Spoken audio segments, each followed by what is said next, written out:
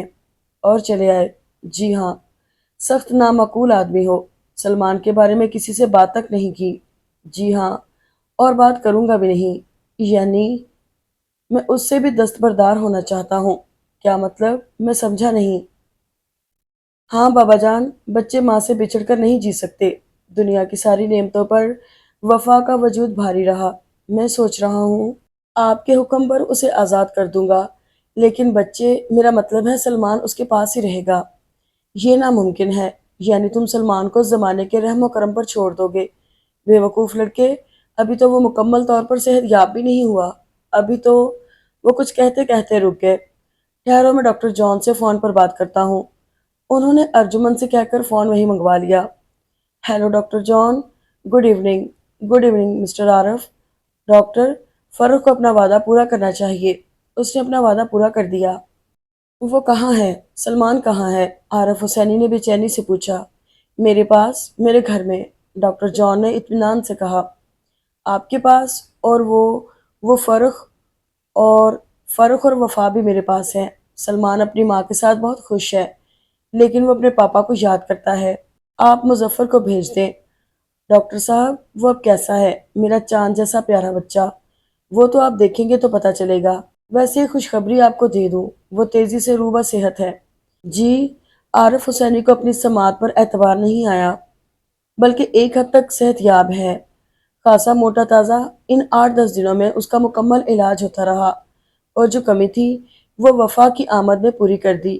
بیماری کے لیے اینٹی بائیوٹک دوائیں اور بحالی صحت کے لیے ٹونک ضروری ہوتے ہیں۔ اور مسٹر عارف، ممتا سے بڑا ٹونک اس دنیا میں اور کوئی نہیں۔ ساری دوائیں مل کر بھی وہ کام نہیں دکھا سکتی جو ماں کی گود کا لمس دکھاتا ہے۔ اپنے بچے کی نئی زندگی آپ سب کو مبارک ہو۔ ان کے چہرے پر خوشی کی لہر دوڑ گئی۔ خدا حافظ کہہ کر انہوں نے فون رکھ دیا۔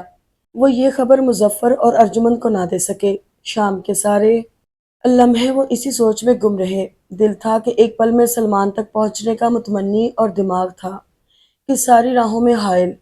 رات کے 9 بجے تک وہ اپنے آپ سے جنگ کرتے رہے۔ بالآخر اندر کے انسان نے جو رسم و رواج کے دنیاوی تقاضوں سے آزاد تھا، ان پر فتح پا لی۔ انہوں نے فون کر کے ڈاکٹر جان سے ان کے گھر کا پتہ معلوم کیا اور اپارٹمنٹ سے نکل کر سڑک پر آ گئے۔ کوہر میں لپٹی رات میں گرم لباس میں چھپے عارف حسینی ٹیکسی کے انتظار میں کھڑے۔ کبھی کبھار اپنے اس فیصلے سے ٹکراتے رہے، لیکن قبل ازیں کہ باہر کا انسان اندر کے انسان سے ہار جاتا، وہ ٹیکسی میں سوار ہو گئے۔ پورے 1 گھنٹہ بعد وہ منزل تک پہنچ چکے تھے۔ کتنی دیر وہ دروازے میں کھڑے رہے۔ بیڈ پر بیٹھا سلمان سامنے کسی چیز کو محویت سے دیکھتا، تالیاں بجا کر اور اچھل اچھل کر اپنی خوشی کا اظہار کر رہا تھا۔